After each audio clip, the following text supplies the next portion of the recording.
খোয়াই জেলার উত্তর সিঙ্গিচড়া পঞ্চায়েতের চারমা গ্রামে এক মহিলা শ্লীলতাহানি ও ধর্ষণের অভিযোগে দুই যুবককে গ্রেফতার করেছে পুলিশ। অভিযুক্তরা শাসক দলের স্থানীয় নেতা। তাদের গ্রেফতারের পর শুক্রবার দুপুরে কমলপুরে থেকে খোয়াই সড়ক অবরোধ করেন স্থানীয় বাসিন্দারা। সড়ক অবরোধের ফলে দুই পাশে সমস্ত যান চলাচল বন্ধ হয়ে যায়। খবর পেয়ে ঘটনাস্থলে পৌঁছায় পুলিশ। অভিযুক্তদের পরিবারের সদস্যরা দাবি করেন অভিযোগকারী মহিলা এলাকায় দেহ ব্যবসায় জড়িত। তারা অভিযোগ করেন ওই মহিলার প্ররোচনায় সম্প্রতি এক যুবক আত্মহত্যা করেছে। এবার তিনি স্থানীয় নেতাদের মিথ্যা অভিযোগে ফাঁসানোর চেষ্টা করছেন। স্থানীয়দের দাবি সুব্রত দাস ও অজয় দাস এই দুই অভিযুক্ত নির্দোষ। তাদেরকে অবিলম্বে বিনা শর্তে মুক্তি দিতে হবে।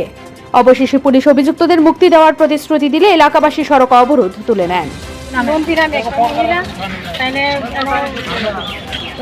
দেহ ব্যবসা করে সুব্রত দাস গেছিল মানে বিষয় করতো গেছে করে তেনে ফাঁসাই দিচ্ছে তেনে জানার পরে ফাঁসে হলে থানা দুইটা নিচে নিচে যে অনেক আনতে গেছে একজন না শুধু দুইজন সুব্রত দাস আর অজয় দাস নামে দুইজনদের বিনা কারণে জেলে ঢুকাই রাখছে।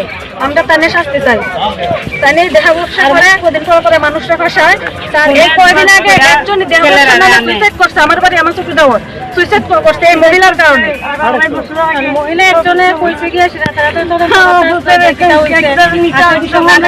কইছে কিন্তু গ্রামের কথা কি গ্রামের দাদার আগে গিয়েছে থানাতে তেরে আনতো দিছে না 3 মাসের আগে থাকতো না যে একজন মহিলার কথা যে আপনারা এটা করছেন এটা তো ঠিক হয়েছে না। তাই একজন সমাজসেবী বিজেপির একজন কর্মী তারা দুজন তারা দুইটা নিচে আরো লোকে আরো অনেক মানুষ আছে তারা পিছনে তারা টাকা দিয়া ষড়যন্ত্র করে মহিলা স্বামীরা একখানা যে ইয়ে করছে করে শুনে তারা এই আমরা একটাই দাবি যে সুব্রত দাসের মুক্তি বিচার করে হইব।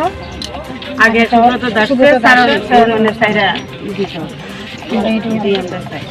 আমার শুরু ছেলে বিয়ে করছে বাইরে বিয়ে করে আইছে এই ছেলেরা ফোন করে নিয়ে ফাঁসাইছে ছেলে ছেলে সুইসাইড করছে।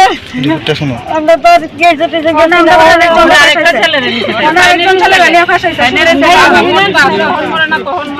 মহিলার কারণে আমরা সারা পাড়া নষ্ট একজন মহিলার কারণে একটা গ্রাম পুরো নষ্ট করতেছে একটা মহিলা বিনা কারণে আমার ছেলেরা নিচে হাত ধরে ফোনে ফোনে নিয়ে ফাঁসাইছে আমার সঙ্গে যদি বিয়া করে তাই বলে সুইসাইড করবো টাকা পয়সা যা আছে সব তাইরই বড় বাজার পর্যন্ত আনে না সব ব্যুরো রিপোর্ট ঋদ্ধি নেটওয়ার্ক।